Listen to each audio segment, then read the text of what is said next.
focus on the zones. Control them to claim victory. Hey guys, so very recently I got a we ran out of medals medal, so that is the footage that you're seeing now. That medal is getting 25 kills in a row without dying. Definitely one of my finer PvP moments, one of those, hey, I didn't suck this time kind of games. But I didn't want to just upload the gameplay, mainly because it features me as a Sunbreaker Titan. There have been quite a few complaints about the Sunbreaker Titan, specifically its strength in PvP. Sunbreaker in PvP is very strong right now thanks to Hammer of Soul, plus the kit that surrounds the super ability itself. While in Hammer time you get more damage reduction than the other supers, or at least it feels like it, and most people are choosing Forge Master to get more hammers, although the talent basically ends up being you get an extra hammer to throw. The bigger explosions part of the ability I don't feel like is a massively contributing factor to Sunbreaker's strength. It's the same thing with Explosive Pyre. It's good, but once again, I don't think people are really complaining about Explosive Pyre. However, the Sunbreaker has an average to below average PvP total kit. So what do I mean by that? Well, I mean that everything else about the Sunbreaker, the melee, the grenade, the passives, they're really not all that great. Grenades, you have Fusion and Incendiary, which are fine. The melee is definitely better than Striker or Defender, but as long as the Titan has no additional reach with their melee, it'll continue to be not good. The passives on the Sunbreaker are also not over the top amazing for a total kit. Half of them are influenced by either having or using your super. Let's compare this to something like the Striker or the Blade Dancer. The Striker Titan and Blade Dancer Hunter have good overall PvP kits. The Striker Titan has a good grenade, can have shoulder charge, decent passives, and a decent super in certain game modes.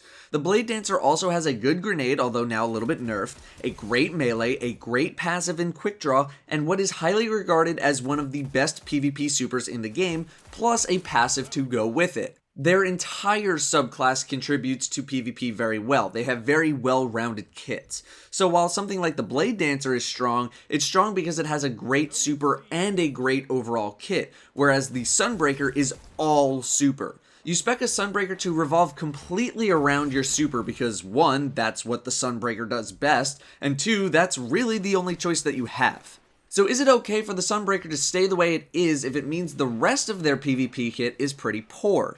Is it alright if the super is better than average if the rest of the kit is below average? I figure most of you are probably going to say no, and I would agree somewhat. The Hammer of Soul is everything that's good about Golden Gun and Radiance thrown into one super. You get up to 6 hammers to throw if you're spec'd for it, you can throw tracking on them or spec for chain explosions, and you can get health regen whenever you get an ability kill with fire. That's a very strong kit, but like I said, it's a kit that revolves completely around making the supers so strong while sacrificing basically everything else from your game. One thing that I do think needs to happen is that the damage reduction needs to be on par with all of the other supers, especially given the safe nature of Hammer of Soul. I actually didn't take the time to shoot any Sunbreakers during my short PvP stint because I actually wanted to live.